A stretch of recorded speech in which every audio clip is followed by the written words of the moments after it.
All right, welcome back to Chat Room. I'm Michael with my co-host John, and we're doing another Ramsey React. And this one seems a lot of fun. We're reacting to a video where Ramsey and Ramsey Show specifically responds to their most hated advice. And we've harped on them in the past for some of their advice. So kind of curious, John, to see if some of what we have pointed out as issues or complaints will be exactly the kind of stuff they deal with in this call. So we'll Let's see. do it. Yeah.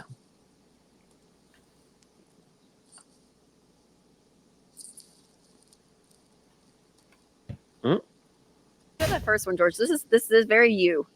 Thank you. I don't know if that's a compliment, but I'll take it.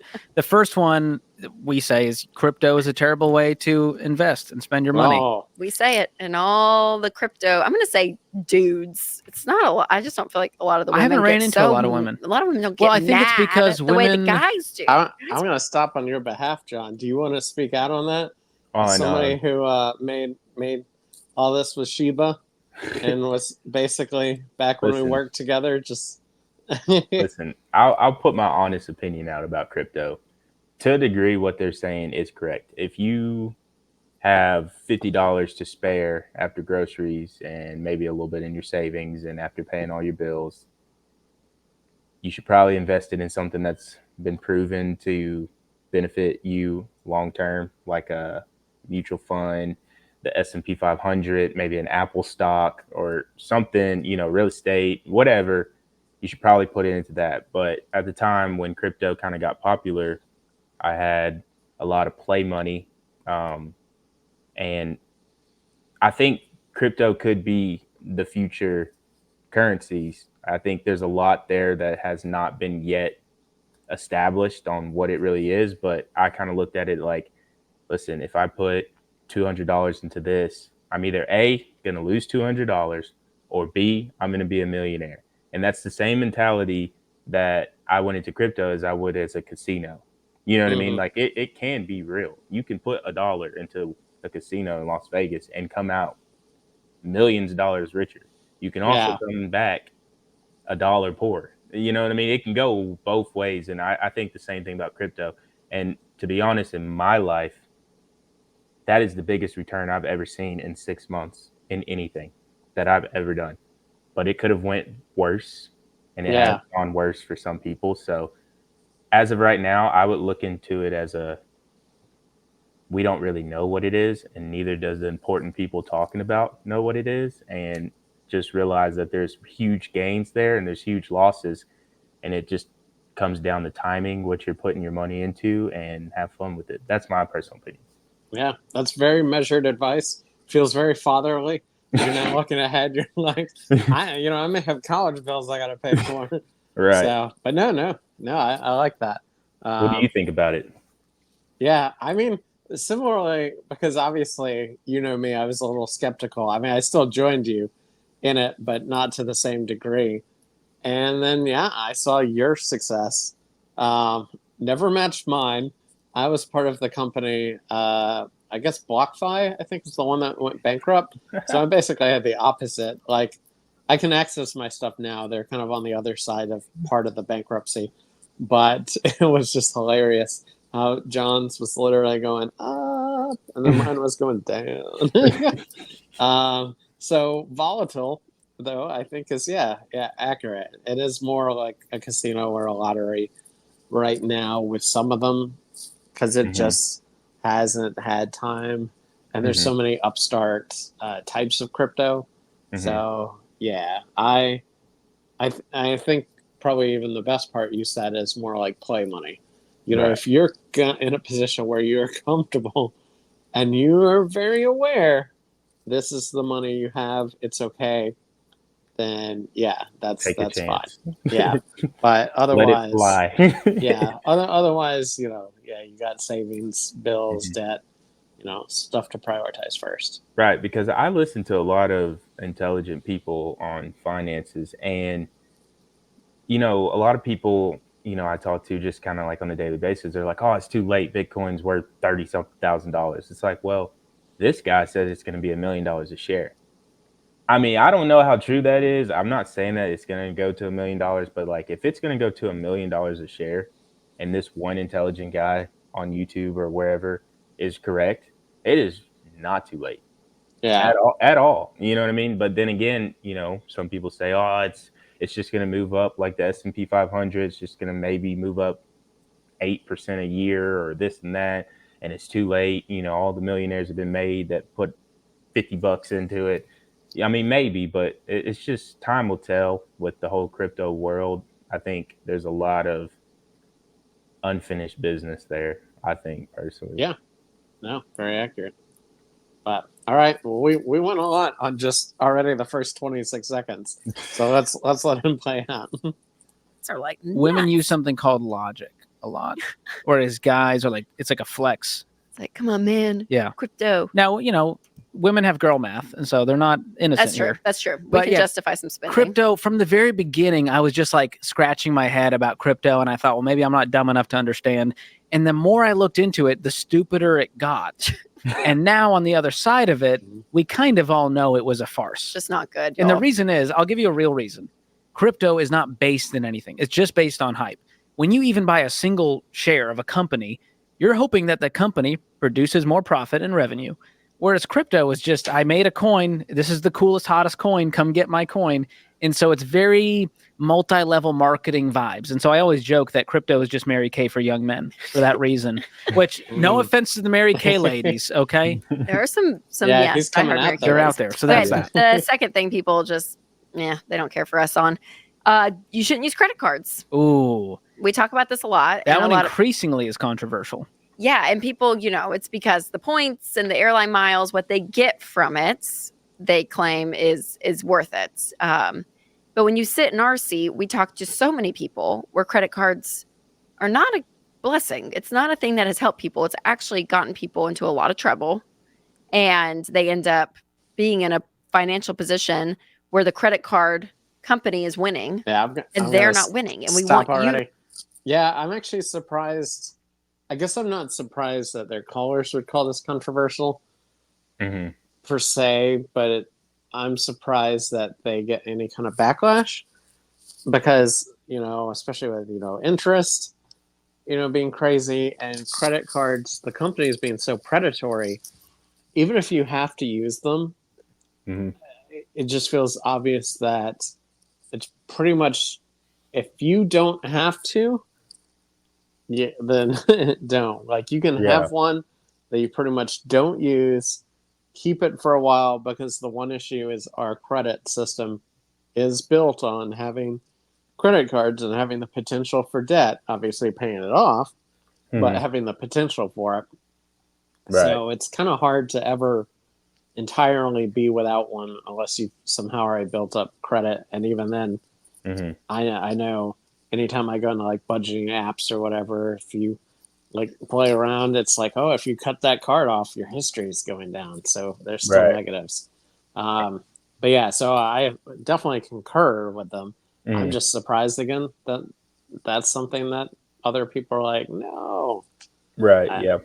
Well, I think the credit card thing is there's like a mystery in between Dave Ramsey saying don't use it and people saying like, no, you should have it. And I feel like if you know that you're going to use it responsible, there's a no-brainer to not have one. You know what I mean? Because I've always looked at his credit card as like, okay, I open this Chase account and they give me a $8,000 limit. So now if I need to buy something that costs $5,000 and I have $5,000 in the bank, I now don't have to think about it as hard because at first, for the first month until that payment comes back, you don't have to swallow that pill yet. It's almost like this is my don't think card. I need to spend a lot of money because there's a real issue. Maybe there's a real thing with your car. Like, if your car breaks down on the way to work tomorrow and you need a $3,000 transmission and you ain't really got time to think about it because you got to be at work the next day, your kids need to be picked up, this and that. You don't have time to think about it. Swipe the credit card, give it a month, and maybe it takes you 3 months to pay it off. But as long as you're not continuing to use the credit card like, oh, okay, well, groceries, okay, wife's going on a date, okay, kid new shoes. That's where people get in trouble, is because now their limit is growing interest and they don't have that anymore. You know what I mean? Exactly. It's a tool. It's not a luxury. And I think that's the problem, is there's a lot of people that don't really have self-control and understand that it's a tool. It's not a luxury, like, okay, this is how much you're worth, buddy, go show me how much you can swipe it. You know what I mean? And I think that's the mentality people run into it. I'll pay it back. I'll get it next week. You know what I mean? And then it just keeps this ongoing train, and then you need another one just to support this one. Sure. And it's just an ongoing train. Yeah. And I think you're right to say, especially with a lot of their advice, it's almost always probably more somewhere in the middle, where reality of what people can do would come down. Mm-hmm. So, this may be one where, again, ideally, if you can pay it off by the end of the month, that's the best. So you're not having to pay any interest at all. Mm-hmm. But yeah, realistically, people are going to be somewhere in between. They're probably going to have a card. Mm-hmm. They're probably going to use it occasionally. Mm-hmm. But yeah, you don't want to be too much on the other side. Right. And I can remember one time the first time I used a credit card, I bought something that was $2,000 and I didn't pay it back the first month. But the minimum payment on that thing was like $50. And this was back when interest rates weren't as nearly as high. Yeah. I was paying like probably 4 times the minimum payment and had it paid off in 6 months, but I never swiped it again after I used it. And it didn't affect my credit doing it that way too, because I made sure I paid the minimum, and I was paying more than the minimum because I wanted to get it off me. Yeah. But it's a tool. Yep. Yeah. Yeah. Very, very accurate. To win. And then you can go through all the, the amount of stuff that doesn't work when it comes to the points and the airline miles, playing the game. You can go through the moral side door of you get these points and you get this cash back and you get the airline miles and everything because other people are not paying off their cards. Banks make their money off of interest. And so they're making all this money off of people that are struggling and then, reaping the benefits. So it's just a gross, it's a gross thing all the way around to me. And I'm like, if you have a debit card, like just pay for everything in the present and then go pay for your Southwest flight. Like just save up and budget pay for and save it. up. It's so much more freeing. And statistically, what you save by not paying on a credit card in turn could actually help you have hundreds of dollars throughout the year to spend on an airline ticket that you pay for. And I'm going to call out all the Ramsey fans who they're what we call ish, where they go, I did everything, but I still have my credit card. I pay it off every month, Rachel, so I'm fine. And I've convinced a whole bunch of people to try a 30-day credit card challenge where they I saw this, George. Put it in a block of ice, and we're starting to get the results. And there was someone just said this. I thought it was interesting. They said, a few months ago, I decided to ditch the Apple Card and just use the money I have. I just wanted to try it out. They said, I've definitely seen a noticeable reduction in my spending, and I've created more margin in my budget for savings. And they said, it's just the little things. There's something about checking my balance, seeing it instantly go down after a purchase that really worked to optimize my spending. I go out to lunch less. I buy less extra stuff at the grocery store. You just make more intentional decisions. And when it's your money. And even if that's you're the perfect spender, as I call them. Yep. You're still spending more than you would have. It's true. All right, next. Next, save $1,000 emergency funds. People are like, inflation, 2023. This is the same advice y'all gave in 1993. Shouldn't it change with expenses being higher and things being more expensive? That's a big one. And funny enough, when Dave came up with this principle, baby step 1, 30 years ago, $1,000 wasn't enough back then to get the new HVAC system and cover the big life emergencies. Yep. And so the principle of it is it's meant to be a starter emergency fund. Dave started this because people were trying to get out of debt, but they'd have these little ankle biters that would knock them back and knock them back. Stop, Michael. So the goal is to cover the ankle biters. Back to the credit card thing. I know we're on the emergency fund, but I have a question. Yeah. What do you think? Okay, Ramsey Solutions, I just Googled it, is worth approximately $45 million. And that's including the real estate, the business, the cash flow, everything, everything that goes on in Ramsey Solutions is estimated $45 million. That's not including Dave Ramsey's net worth, if anybody comes at me. That's just Ramsey Solutions. Mm-hmm. Now tell me, he has over-reported 180 workers in that business. Yeah. I'm not sure what all goes on outside of this podcast and their little platform where they help people get out of debt or blah, blah, blah, or whatever they do. You think every transaction from coworker to coworker, from him to business, is not on a credit card? I mean, Yeah. Be honest. And I wonder what the difference is of them teaching people not to use a credit card versus running one through a business. I'm not a business owner. I'm very uneducated on business. So I might call him one day, because there's no way he's running a $45 million company on a debit card. I'm just going to throw that out there. That's not true. Well, and I have wondered, because not to speak too specifically, but like I've seen obviously companies, use credit cards, and the goal is to pay it off. So, and I've always wondered, like, are these companies actually doing, even going back to the point thing, are they using like one of those kind, because they know they're going to pay it off every month, but they still get the benefits, and then they can use that for travel or whatever. But yeah, it's probably a lot harder, and maybe because they're not speaking to the business, right? It's probably a lot harder. I don't even know if we're talking business structure too. Ramsey may be the face. Is he technically the CEO? Because it's possible. Actually, I think he just promoted his son to the CEO. Okay. I think he's stepping down. That's why they changed the name from Dave Ramsey to Ramsey Solutions. That makes sense. Mm-hmm. Yeah, you're definitely up on this stuff. Yeah, he's full of it. Well, and that makes sense because, like, again, it's a little easier. I mean, one, it's always easier to dole out advice, whether you can take it all yourself. So many people are like, practice what I say, not what I preach, or what I preach, not what I do. Because we're not all great about following our own advice. But yeah, I do wonder if maybe just however the business is taking care of credit cards, if that's just a whole separate thing. Right. Yeah. So I don't know. And I think this was unrelated. I think this was a fine point to stop, because I totally knew this is what he was going to answer as to why it's still $1,000. Because I'm like, yeah, for some people, it's hard to get $1,000 seed fund. So yes, you should have more. But if you can do that, that's great. And what kills me, I'm sure this guy, I forget his name. I think it might be George. He looks like a George. Yeah. Is it George? Jean Jacket George, I'm pretty sure. Yeah. The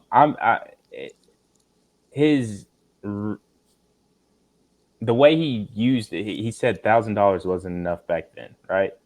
Yeah. For an HVAC system. He referenced a HVAC system. Okay? I mean, how many people do you think buy those at all during the year? Not a lot. I mean, people go out here and there every 5 years, 10 years, whatever. $1,000 meant a lot more as far as your mortgage payment, a car payment, your grocery Walmart trip. That's what the $1,000 emergency fund is for. And I don't know why he has an HVAC system is what he's comparing that $1,000 to. But it's like, dude, people weren't paying $2,500 mortgage payments, or $700 car payments. So that's $1,000 that you're referring to from a HVAC AC unit that puts air conditioning in homes that people buy maybe twice in their life.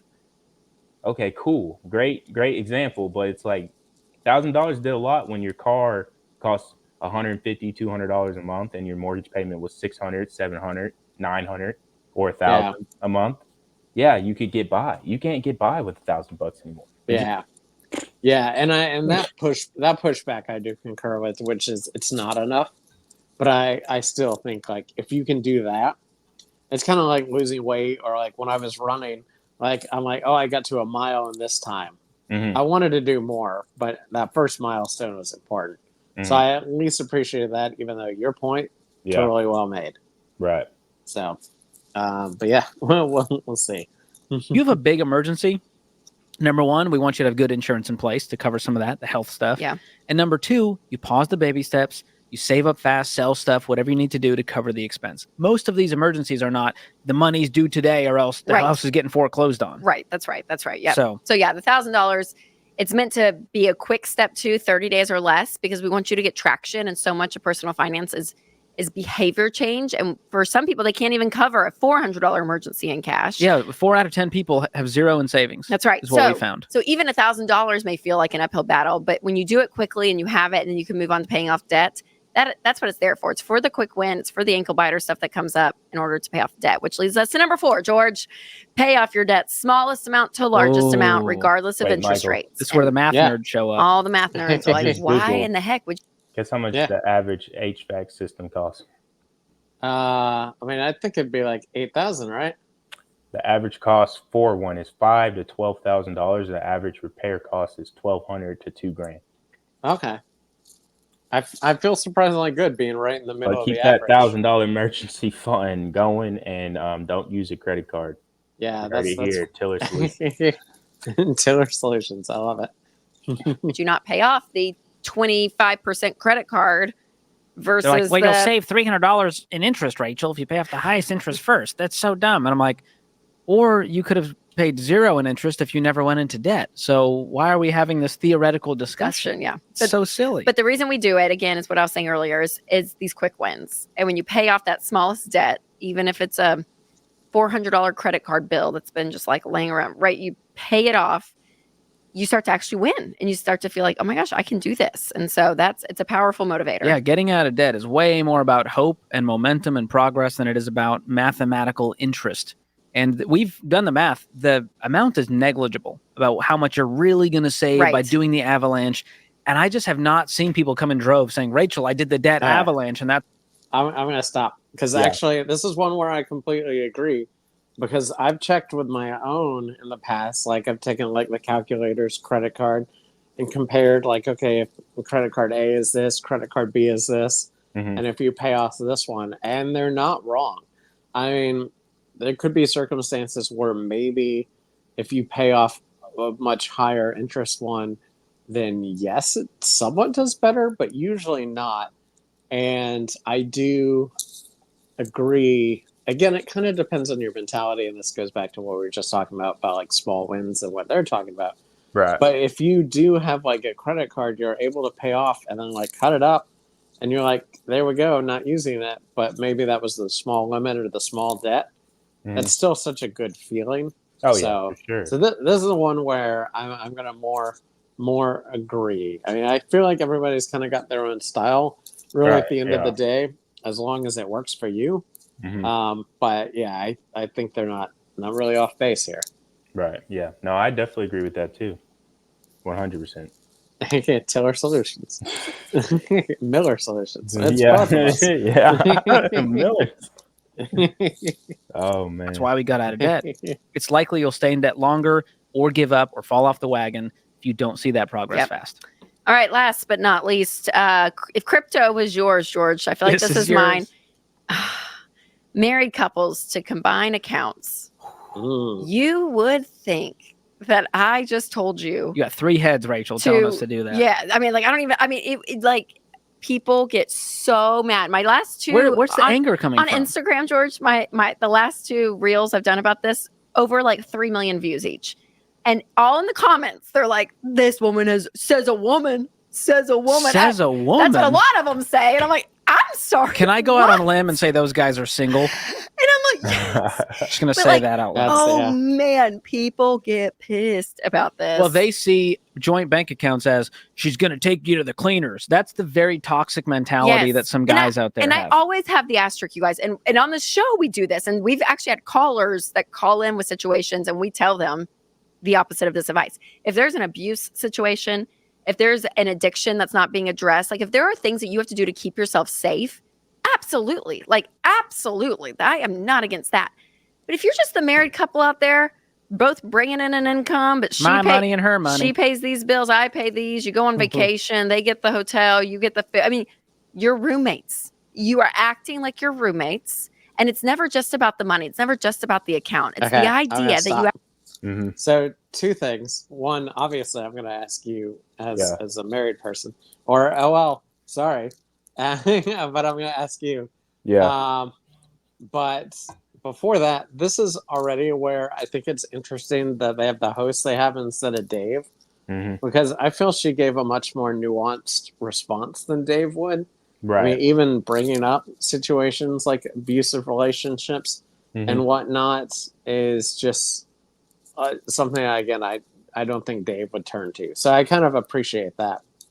Also, I'm surprised in all my friends who've been in relationships that I guess they've all done it differently. I know some that have combined and some that have had them separate.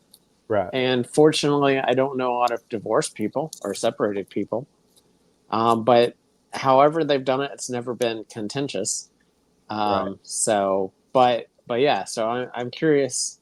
What's your thought on this? I agree with what they're saying a little bit. If you're a married couple, there's no reason for you to pay for half, them to pay half.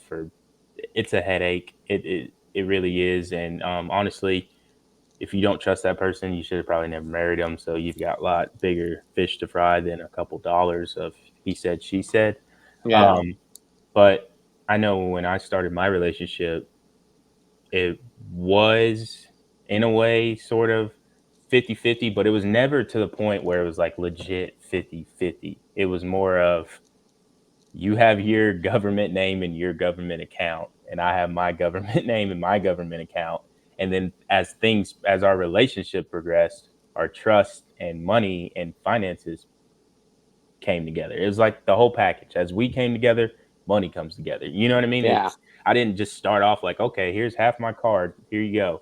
You know, you introduce things like, okay, I'm buying dinner and I'm doing this, and you test the waters. Like if she bought me something, she never felt like she owed me anything, or I never felt like I owed her. So you kind of dip your feet in, and as life goes on, it should come together at some point. Yeah. The way I feel, but don't run into it so fast to share your finances with somebody, but as you get closer to the person, as you trust them more, and as your relationship goes, the money should come together more, if that makes sense. This is interesting, and I've trusted you on this. You're way more of an expert. But it makes me realize, how on like Venmo, you can see the feed of what your friends spend, which is always super weird to me, by the way. But I can tell from that because I obviously know the people.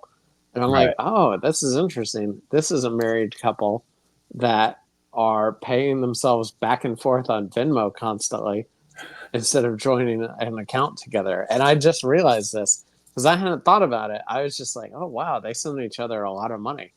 But No, you got it twisted. Yeah. You got it twisted. So me and Emily have a joint bank account. So I send her money a lot of times because, well, at least in my case, we have an account that we don't swipe. And we don't swipe it, so nobody can swipe it for us. So it's never went on Amazon. It's never went to Walmart. It's never been taking pictures of it. It doesn't even stay on me. But I can pull from it. And if in order for me to pull from the vault, which is a debit card sitting underneath 8 blankets hidden in the vault, I had to pull it and I can Venmo it. So the only thing it's ever seen is Venmo. Okay. See, like wouldn't that be mostly one way would that be you to her, or is that could that go either way? It's just the old school way of going to the bank and withdrawing it. Yeah. Okay. I mean, if I need $500 from my savings, and I'm talking the big savings, and like I said, it never gets swiped. So it's kind of annoying to go all the way down to the bank and say, hey, can I get $500? And then go all the way back when I could just text Emily and say, hey, I need this. And so she has to send it to me because I can't send it to myself. I can't withdraw. You get what I'm saying? Yeah. I still suspect, just because of the reasoning, that like obviously you'd almost have to see my Venmo feed, but I suspect most of them aren't doing your method. Yeah, I don't know what other people do. They're not That's following my Tiller version. Solutions. That's my version of it. Yeah. It's not that we're not linked. It's just I don't feel like going to the bank every time I need money.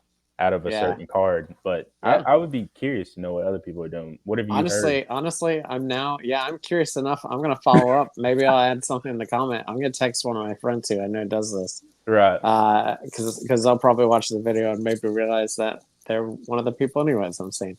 Right. Right. But yeah, we'll figure that out. But we'll take it out first on the video.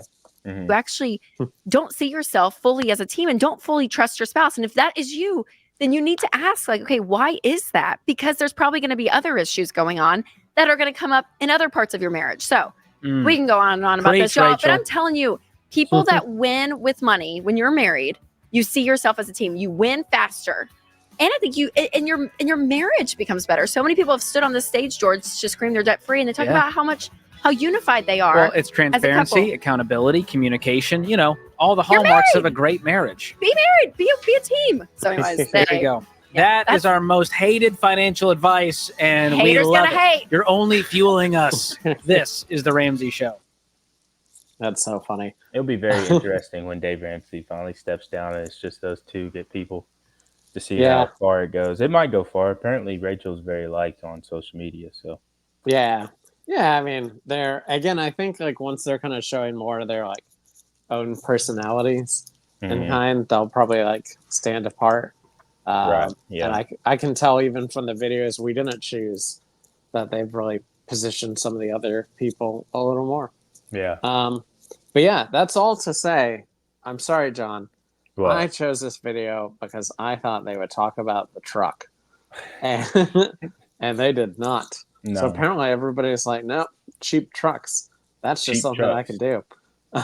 Yeah. But no, it was fascinating because I think, and you've really emphasized this in a lot of our last videos, where you've narrowed down on, they are a cookie cutter solution for a complex problem. And I think they're getting better at recognizing that, even if they kind of have a mold. But this whole video was exactly about their mold doesn't apply to everybody perfectly. And they just kind of discussed why they still like it. And it was kind of in the middle, what I agreed with and disagreed with. Yeah. And also, I think a lot of people don't truly understand because, like, Dave Ramsey acts mean and he's very serious, but he's kind of got a very sense of humor to him. And I take it as some of the advice he gives the people that call. The only way it's going to work for them in his plan is they're almost going to have to kill themselves. Yeah. I mean, you got to think, if you have a car that you can't sell and it's too expensive and you lost your job and you have maxed out credit cards and you have student debt and you're probably going to lose your house and you need to eat rice and you need to eat beans. I mean, do you honestly know how hard of a pill that is to just put your life on pause, make money, get another job, take time from friends, no more coffees, no more Chipotle, nothing.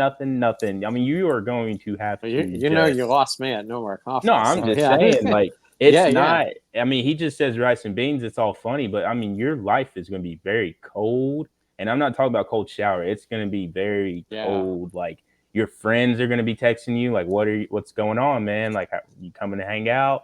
I mean, your kids might have to quit sports, this and that. I mean, dude, it's to get out of some of the scenarios that we've taken lightly. It's really they're going to get to a very dark place. Yeah. No haircuts. I mean, it's just crazy. Yeah. And I mean, I know a lot of like what Ramsey would prefer is all their stuff to be preventative.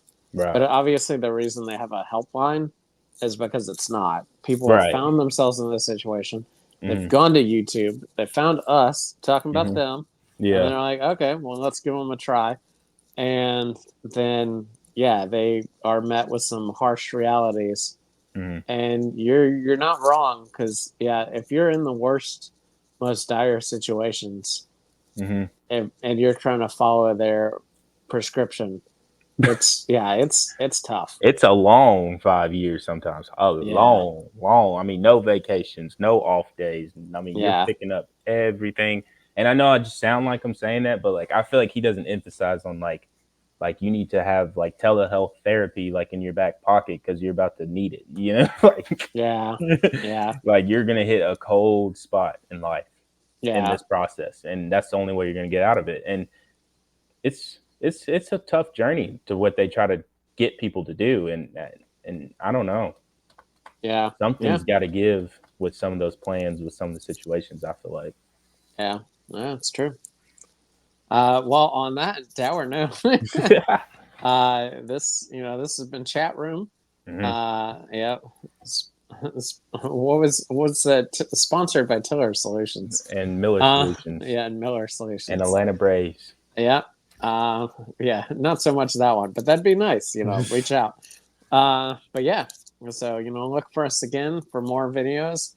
And, as always, we love these React videos, and you all do too. Heck yeah. So, yeah, stay tuned. Like, comment, and subscribe. We're out.